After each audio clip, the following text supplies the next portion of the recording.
Hi అందరికీ, ఈరోజైతే మన వీడియోలో ఎండు చేప వంకాయ కర్రీ చేద్దాం. దానికోసం నేనైతే ఎండు చేప ఇట్లా క్లీన్ చేసి పెట్టాను.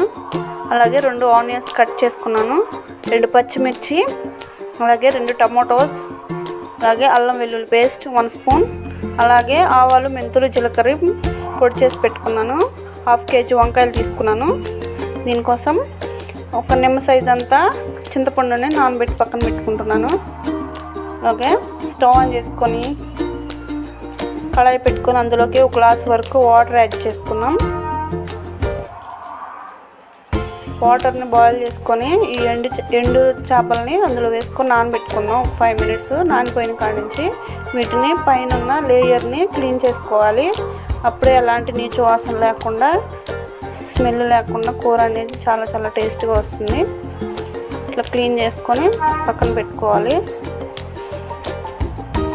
ఇప్పుడైతే ఒక బౌల్లోకి వాటర్ తీసుకొని అందులోకి సాల్ట్, పసుపు యాడ్ చేసుకొని వంకాయ ముక్కలను అయితే కట్ చేసి అందులో వేసేద్దాం.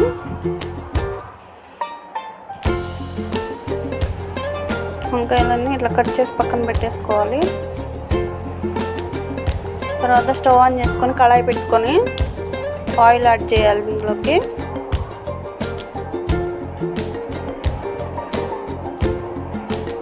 సరిపడినంత ఆయిల్ యాడ్ చేసుకున్నాం.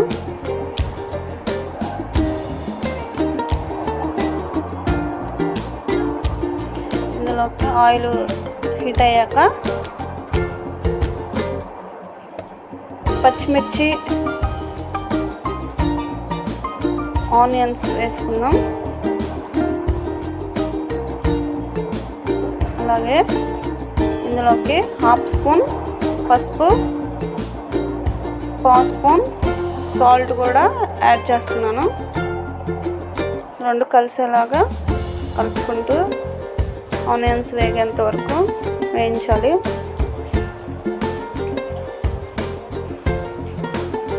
ఇంకొంచెం వేగిపోయాక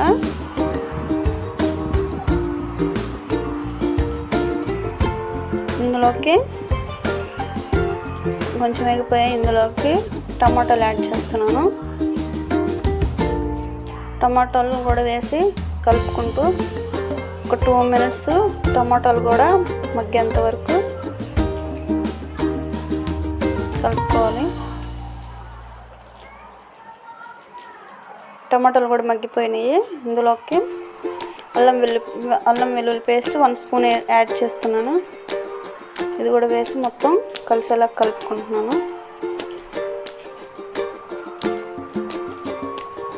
ఈ కర్రీ అయితే చాలా టేస్ట్గా ఉంటుంది. ఇప్పుడు ఇందులోకి వంకాయలని యాడ్ చేస్తున్నాను. అది కట్ చేసి పెట్టిన ముక్కల్ని యాడ్ చేస్తున్నాను.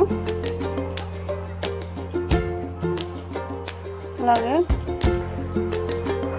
కడిగి పక్కన పెట్టిన ఈ చేపలను కూడా ఇందులోనే యాడ్ చేస్తున్నాను. ఎండు చేపలని ఒకసారి కలిసేలా కలుపుకొని ఇందులోకి టేస్ట్ సరిపడినంత సాల్ట్ యాడ్ చేస్తున్నాను. అలాగే ఒకసారి కలుపుకొని ఒక 2 నిమిషాలు ముక్కలకి ఉప్పు పట్టేంత వరకు ఒక 2 నిమిషాలు మగ్గనివ్వాలి.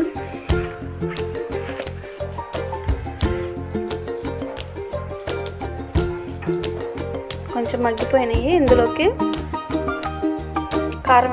కారం సరిపోయినంత కారం యాడ్ చేస్తున్నాను. మీ టేస్ట్కి తగినంత యాడ్ చేసుకోండి. మొత్తం కలిసేలాగా ఒకసారి కలుపుకుంటున్నాను.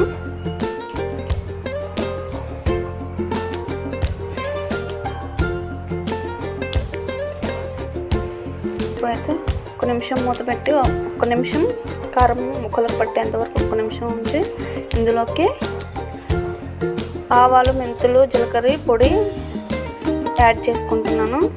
అలాగే ఒకసారి కలుపుకొని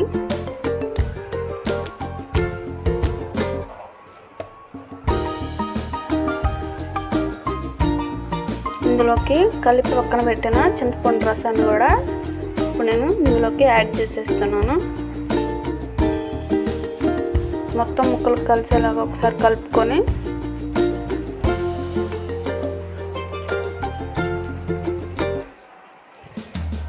ఒక 2 నిమిషాలు సిమ్లోనే థిక్ గ్రేవీ కర్రీ లాగా అయ్యేంత వరకు ఒక 2 నిమిషాలు మగ్గనిస్తే ఇట్లా రెడీ అయిపోతుంది. ఖచ్చితంగా ట్రై చేయండి, కామెంట్ చేయండి ఈ కర్రీ ఎలా అనిపించిందో, సబ్స్క్రైబ్ చేసుకోండి.